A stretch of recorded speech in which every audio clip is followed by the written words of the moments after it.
feel like microwaved death, I said from the couch. My younger brother, who was standing next to me with a bowl of cereal in his hand, laughed. Poor little guy doesn't have insurance, Tony said in a baby talk voice.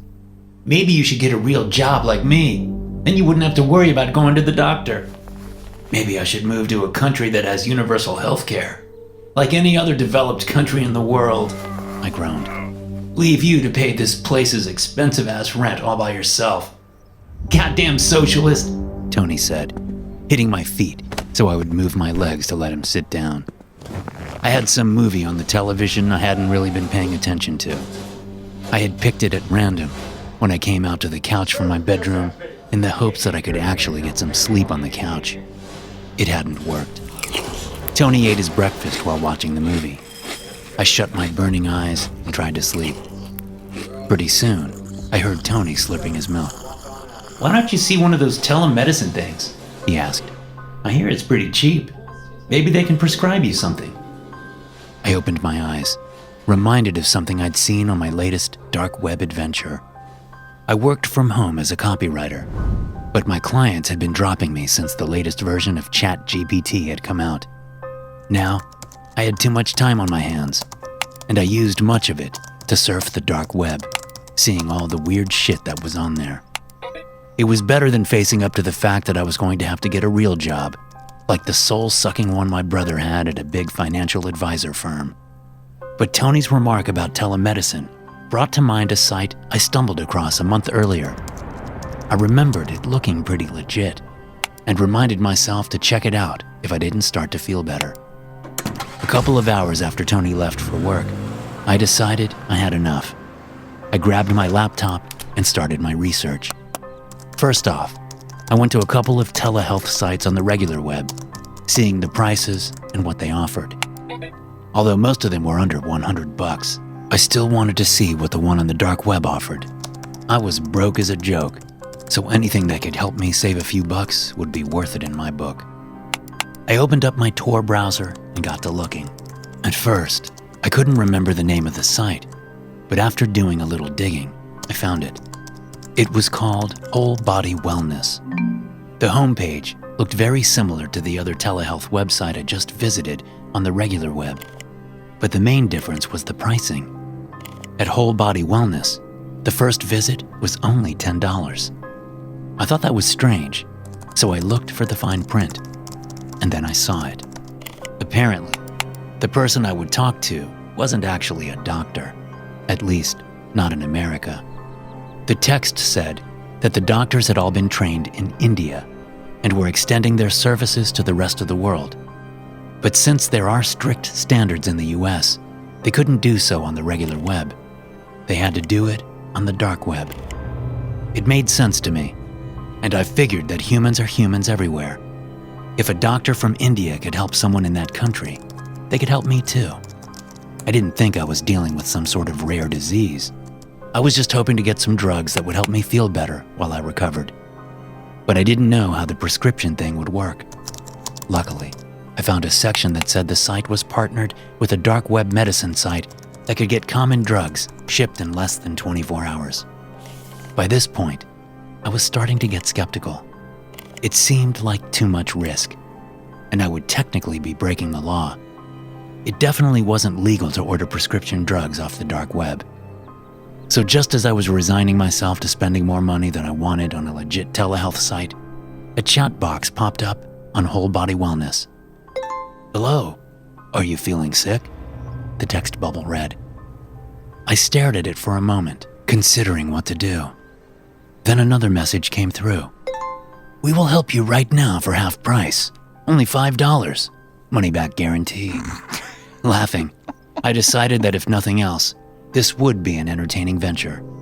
It would help take my mind off how bad I felt.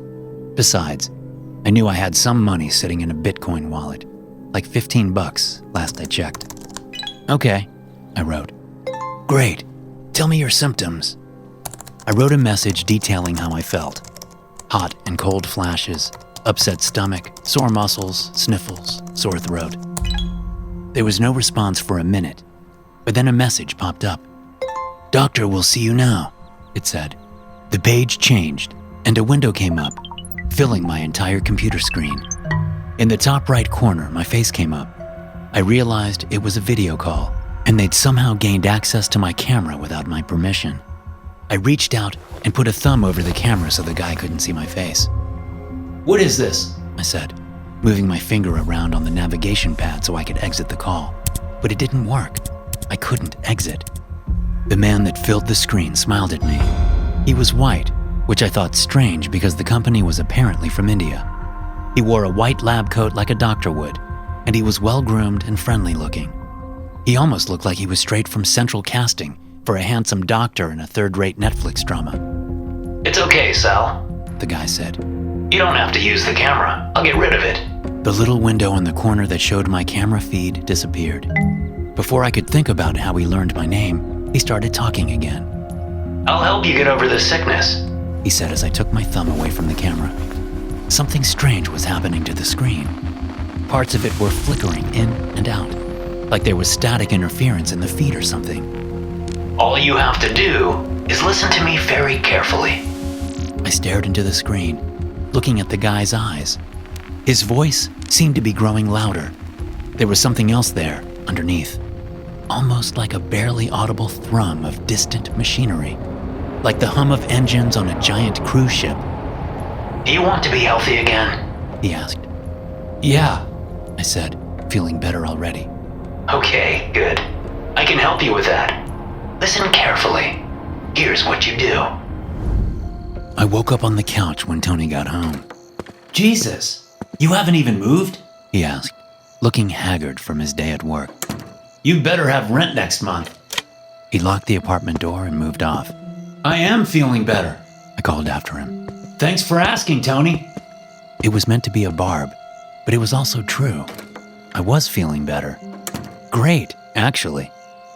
Yeah, sure, he yelled from his room. You still look like shit. I ignored this and stood up from the couch. My laptop was on the coffee table, still open but asleep. I woke it up and found that my Tor browser was closed. Had I ever opened it? I thought I had, but it all seemed like a dream now. It didn't matter. I was feeling much better. I had more energy than I knew what to do with, and for the first time in a long time, when I thought about my job prospects, I didn't fall into a deep depression. Instead, I showered, brushed my teeth, and then fixed myself something to eat. It was going on 8 o'clock by the time I sat down in my room and started the novel I'd been thinking of writing for years. The words seemed to flow, as if they had been building up behind a wall in my mind, waiting for release. My fingers flew across the keyboard, and I knew without a doubt that what I was writing was pure gold. No mistakes, no inconsistencies. It was fucking gold. I wrote until the early morning hours. When I finally started feeling worn out from the creative work, I got up to use the bathroom before heading to bed. When I stepped into the dark bathroom, I caught a glimpse of an unfamiliar man in the mirror. Jesus, I said, flipping on the lights. But there was no man, only me, looking surprisingly good for having been sick for several days. Still, my heart was thumping as I took a piss and brushed my teeth before bed. It struck me that the man I thought I'd seen in the mirror wasn't wholly unfamiliar. He looked like the dark web doctor from my dream. It was a dream, wasn't it? Dismissing it as a symptom of my earlier sickness, I left the bathroom and got into bed. As I snuggled down under the covers, I smiled at what I accomplished. The novel was going to be good, really good. I fell asleep soon after. But I didn't sleep for long. I didn't need to. Before Tony was up, I'd already gotten a few thousand words down. I stayed in my room writing until long after Tony left for work, and I only stopped to grab some food. I wrote with a feverish intensity, almost like I was on some kind of drug. The days passed like this. Paying rent took most of the rest of my money, but I wasn't worried about it. I felt like Bradley Cooper in that movie Limitless, only I didn't have to take any pills. I'd tapped into something that had been there all along, hiding inside me. Or so I thought. Tony grew worried about me. Every time he saw me, he said I looked terrible. But what I saw in the mirror was a man who looked better than ever. I thought he was just jealous that I'd found my purpose, and he still had to go into his shitty office job 5 days a week. Shortly after I'd written the first 5 chapters, I sent them to a few agents with a query letter. Weeks later, I started getting letters back, and it was just as I thought. These people were clamoring to represent me, provided, of course, the entire book was as good as the first chapters. I knew it was gold, or it would be gold when I finished it. When I told Tony that I was going to get a massive book deal, he just looked at me and asked if I was doing drugs. I laughed in his face and went back into my room. I only had a few chapters left to write. Then it would be on to the next novel, the sequel. It would be better than the first. But then something happened. My fingers were flying along, writing the first lines of the last chapter of the book, the most important chapter, and it was suddenly like I lost the ability to type. Squiggly red lines appeared under the words as my fingers lost their dexterity. The words that had come up so easily so far were now jumbled up inside my head. I couldn't find the right ones. Then I noticed my hands. They were thin and bony, looking like the hands of someone 3 times my age. My stomach suddenly felt empty and queasy. My eyelids felt scratchy, and a heavy fog rolled into my mind. I lurched up from my desk and hurried to the bathroom, not bothering to turn on the light as I fell to my knees in front of the toilet. I threw up what little there was in my stomach, coffee and stomach acid. When I was done retching, I stood up, wiping my mouth with the back of my hand.